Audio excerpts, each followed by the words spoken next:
paling apa ya, paling cepat diingat itu adalah ketika ada sebagian perusahaan besar yang menguasai pasar. Contohnya di pasar kedelai di Jawa Timur itu masuk ke dalam oligopoli. Jadi karena di situ tuh ada 4 perusahaan besar yang menguasai kedelai di Jawa Timur. Nah, ini yang dimaksud dengan oligopoli. Jadi ketika ada perusahaan besar yang menguasai pasar, dan perusahaan besar itu, kalau yang di sini kan banyak sekali ya, pasar penjualnya, pembelinya. Kalau di sini itu pembelinya ada, penjualnya itu ada, tapi ada yang menguasai, dan menguasainya itu rata-rata perusahaan-perusahaan besar yang kita itu susah untuk masuk. Nah, itu yang disebut dengan oligopoli. Jadi beberapa penjual menguasai pasar sehingga harga ditetapkan dapat lebih tinggi dibandingkan dalam pasar persaingan sempurna. Contohnya di kedelai di Jawa Timur. Jadi kedelai di Jawa Timur itu hanya dikuasai oleh perusahaan-perusahaan besar, dan biasanya itu perusahaan-perusahaan ini jadi kayak apa ya, kerjasama sendiri untuk memainkan harga seperti itu. Jadi perusahaan-perusahaan besar inilah yang menguasai pasar gitu kalau yang oligopoli. Kemudian monopoli itu berarti cuman hanya satu aja. Contohnya, ada yang bisa ngasih contoh? Nah, benar. Jadi monopoli ini hanya satu penjualnya yang menguasai. Ya, contohnya BUMN, Pertamina, dan tepung terigu yang menguasai itu hanya Bogasari. Nah kan, seperti itu. Jadi hanya ada satu penjual yang menguasai pasar. Nah, itu yang disebut dengan monopoli.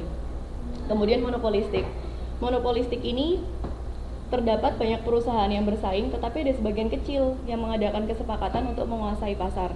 Mereka adalah sekelompok perusahaan besar. Jadi hampir sama dengan oligopoli ya.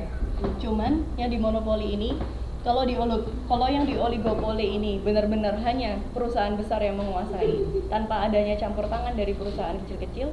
Tapi kalau yang di monopolistik ini masih ada perusahaan-perusahaan kecil.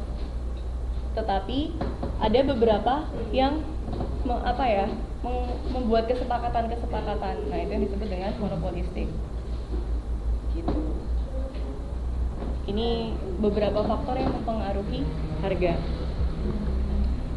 Kalau yang ini ada biaya, tujuan perusahaan, dan pengawasan pemerintah. Kalau biaya itu adalah tingkat harga. Biaya itu ada banyak. Kalau teman-teman waktu itu bikin laporan, kan ada yang bikin biaya, ada yang bikin cupcake, ada yang bikin keripik, ada yang bikin buka warung, ada yang bikin salon. Nah, teman-teman tuh udah bisa merinci kan biaya apa aja yang dikeluarkan. Nah, itu yang termasuk biaya. Mulai dari biaya seperti tenaga kerja, biaya waktu teman-teman sewa tempat, terus waktu biaya untuk memproduksi cupcake-nya, telurnya, gulanya seperti apa. Nah, sampai ke biaya pemasarannya. Seperti teman-teman bikin brosur yang dibagikan ke rumah-rumah. Nah, itu termasuk ke dalam biaya. Kemudian tujuan perusahaan. Tujuan perusahaan itu apa sih? Yang jelas tujuan perusahaan adalah mencapai laba. Nah, laba maksimum. Kemudian mencapai volume penjualan tertentu. Jadi ada perusahaan yang dia itu contohnya di pabrik-pabrik satu hari harus menjual 100.000 kue gitu. Biasanya kan udah mulai kayak gitu. Atau di pabrik gula itu gilingnya harus berapa ton kayak gitu. Jadi ada kapasitas produksi. Nah, itu yang dimasuk ke dalam volume penjualan. Kemudian yang C, penguasaan pangsa pasar tertentu. Jadi setelah dia mendapatkan laba maksimum, dia memikirkan berapa jumlah yang akan dijual per harinya. Kemudian mulai berpikir, oh saya mau menguasai pasar ini dulu, daerah lokal dulu. Mulai dari Gresik, Jombang, Madiun. Nah, itu dia mulai menguasai. Misalnya dia jual sabun cuci gitu. Aku mulai masuk ke daerah-daerah lokal dulu. Nah, setelah daerah lokal ini dikuasai, kemudian dia mulai meningkatkan lagi. Setelah Jawa Timur, saya mau menguasai ke Jawa Barat. Nah, jadi dia ada pangsa-pangsa pasar. Kemudian masuk ke daerah mana kayak gitu. Dan yang dia adalah kembalinya modal awal. Kembali modal awal tuh waktu teman-teman bikin, contohnya salon ya. Modal awalnya anggap aja 5 juta. Pastinya teman-teman pasti ingin balik modal kan. Balik modalnya dalam jangka waktu berapa tahun atau berapa bulan. Dan kalau pengen balik modal dalam waktu 4 bulan misalnya, berarti harus dapat pelanggan satu hari berapa. Jadi kan hal-hal yang seperti itu yang kita, kalau misalkan saya mau balik modalnya dalam waktu 4 bulan, minimal tuh saya harus ngemotong rambutnya orang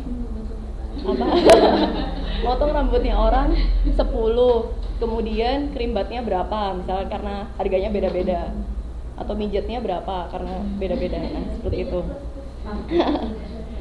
Kalau pengawasan pemerintah ini biasanya ini penentuan harga maksimum minimum biasanya di produk-produk yang dikelola pemerintah. Contohnya beras itu kan ada harga dasar. Jadi kalau misalkan harganya itu nggak boleh kurang dari 1.000, misalnya ya 1.000 per kilo. Contohnya 1.000 per kilo. Kalau misalkan harganya lebih rendah dari 1.000 per kilo, pasti akan membuat petaninya rugi. Soalnya petani itu kan udah susah payah ya, udah mulai dari nanam, giling, semua itu kan nanam dulu. Nanam, habis nanam langsung giling. Nanam, panen, giling, udah habis itu. Nah kayak gitu. Nah itu kan susah. Tapi kalau misalkan harganya terlalu tinggi, yang kasihan konsumennya juga butuh makan, ya kan. Jadinya kita kalau harga berasnya terlalu sampai 10.000 per kilo gitu, kita mau makan apa? Pasti kayak gitu. Apalagi buat orang Indonesia yang kalau nggak makan nasi nggak makan, ya kan. Saya di sini juga kayak gitu. Nah itu yang dimaksud dengan pengawasan pemerintah. Ada beberapa keputusan tentang penentuan harga. Nah ini yang teman-teman lakuin di pembuatan makalahnya itu sebenarnya sudah mencakup tentang ini semua. Tapi teman-teman belum sebenarnya sudah paham tentang diskon, sudah paham di luar kepala. Cuman untuk ininya kita ulangi lagi buat lebih ngerti, lebih dalam lagi. Nah, keputusan menyangkut penentuan harga, memberi potongan pada konsumen. Selain memberi potongan tuh pasti kita berpikir kapan ya dapat diskonnya. Masa tiap hari dikasih diskon? Nanti kan pasti rugi gitu ya. Jadi mungkin kita kasihnya weekend, Sabtu Minggu, atau kita kasih hari Lebaran, atau misalnya silahkan. Atau misalnya kita kasih diskonnya kalau dia sudah membeli 100.000 baru kita kasih diskon. Jadi kita mulai berpikir kapan ya, terus seberapa besar kita kasih potongannya, atau kita kasih potongan 10%, 20%, 30%. Nah itu kita udah. Selain itu, kalau kita ini kemarin kan kita masih berpikir perusahaan kita sendiri ya, dari yang kita buat langsung ke konsumen. Tapi kalau misalkan kita sudah mulai ada saluran distribusinya, kita pakai pengecer, kita udah mulai berpikir lagi, ada yang jual baju nggak? Kalau jual baju biasanya dari reseller. Nah, kalau reseller tuh pasti kita kasih potongan kan. Kira-kira karena dia sudah bantu jualin, ya udah kamu beli di aku harga jualnya 10.000. Tapi untuk resell saya kasih 5.000 aja deh per itu. Jadinya kan kita kasih diskon khusus untuk reseller. Nah, seperti itu. Jadi penentuan harga ini biasanya kita terapkan di kehidupan sehari-hari. Jadi kita mulai berpikir kira-kira dikasih ke siapa, berapa harganya, kapan dikasihnya, nah seperti itu. Ini keputusan tentang penentuan harga. Nah ini kita sudah mulai masuk perhitungan. Semangat. Ini ada proses penetapan harga. Menentukan tujuan penetapan harga. Ini diagramnya akan lebih dijelaskan di slide berikutnya. Kemudian memperkirakan permintaan, mengantisipasi reaksi dalam persaingan. Jadi pertama kali adalah kita mengidentifikasi calon pelanggan. Jadi setelah kita melihat pelanggannya seperti apa, baru kita menentukan kira-kira itu kita menetapkan harganya seperti apa. Karena penetapan harga itu ada banyak sekali. Nanti kita jelaskan satu persatu. Kemudian ini faktor-faktor yang mempengaruhi penetapan harga ini adalah yang sudah kita bahas tadi. Ada 7, mulai dari kondisi ekonomi, penawaran, elastisitas, persaingan, biaya, sampai ke pengawasan pemerintah. Nah, nanti ya kita jelasin di satu persatu. Apa sih tujuan dari penetapan harga itu?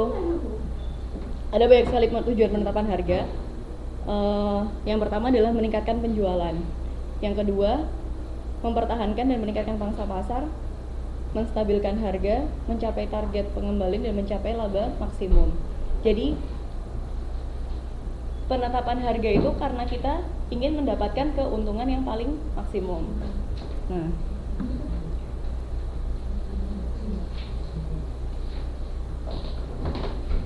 nih, pertama kali adalah memperkirakan permintaan untuk barang tersebut dan elastisitas harganya. Jadi kita itu menentukan kira-kira harga yang diinginkan oleh konsumen itu berapa. Jadi kalau misalkan kita menentukan harga tanpa melihat kondisi dari konsumen, itu kan berarti kita semena-mena. Bisa juga kita menetapkan harganya terlalu tinggi, jadinya nggak ada yang mau beli barang kita. Jadinya kita menetapkan harganya juga melihat dari sisi konsumennya, kira-kira dia mampu apa enggak, mau apa enggak, tertarik apa enggak buat beli barang kita. Selain itu, kita juga mengestimasikan volume penjualan pada berbagai tingkat harga. Maksudnya teman-teman waktu itu kan bikin usaha itu ada beberapa produk, ya kan? Ada yang bikin keripik tempe misalkan, keripik nangka, itu kan produknya beda-beda dan pasti volumenya juga beda-beda. Misalkan dalam 1 bulan itu saya menjualnya keripik nangka 10 aja, keripik tempenya 10 dan harganya berapa. Nah, itu yang dimaksud dengan yang nomor 2 itu. Mengestimasikan volume penjualan pada berbagai tingkat harga. Jadi, tingkat harganya berbeda-beda, jumlah volume penjualannya pun berbeda-beda. Ini maksudnya pengestimasian permintaan itu adalah karena kita melihat dari sisi konsumen, kita juga ada banyak cara untuk melihat dari sisi konsumen. Ini contohnya survei, membuat daftar pertanyaan. Jadi ketika kita mau buat usaha yang baru, kita masih belum bikin usaha nih ceritanya, mau buka rumah makan, kita lihat dulu, tanya-tanya ke tetangga-tetangga sebelah, kira-kira kalau misalkan saya jual tempat makan Padang, enak nggak ya di daerah sini. Jadi percakapan sehari-hari, misalkan sama tetangga sebelah, oh jangan makanan Padang mbak, di sebelah sana lu sudah Padang, sana Padang. Gimana kalau masakan Jawa aja? Nah itu termasuk ke dalam survei. Jadi survei percakapan yang sehari-hari, misalnya kayak, oh kalau misalkan selain itu kita juga bisa ngasih tester, kayak misalkan kuesioner, bisa kuesioner.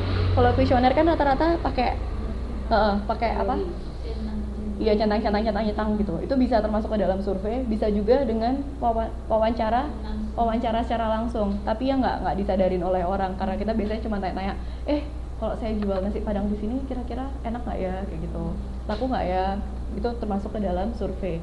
Nah, kalau eksperimen laboratorium ini udah mulai masuk ke dalam hal yang lebih resmi lagi. Kalau yang wawancara tadi kan nggak terlalu jelimet lah ya istilahnya.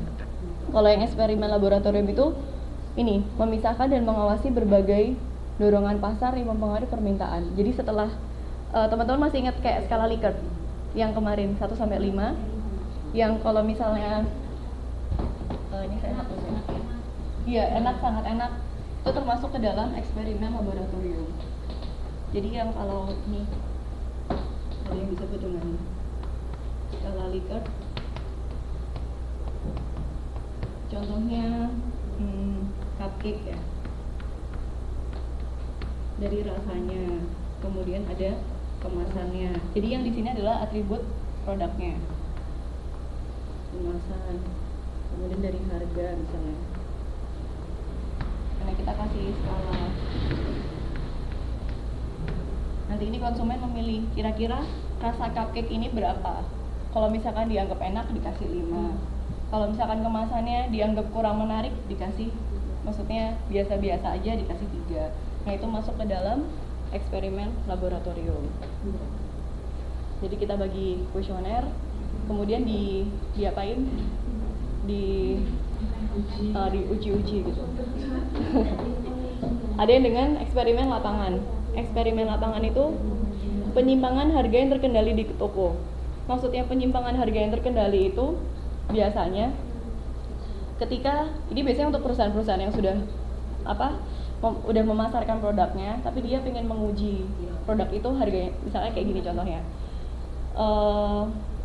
sampo aja deh, sampo itu biasanya dijualnya harganya 10.000. Kemudian ia mengganti kemasan, biasanya ada ganti kemasan kan, dari yang awalnya 10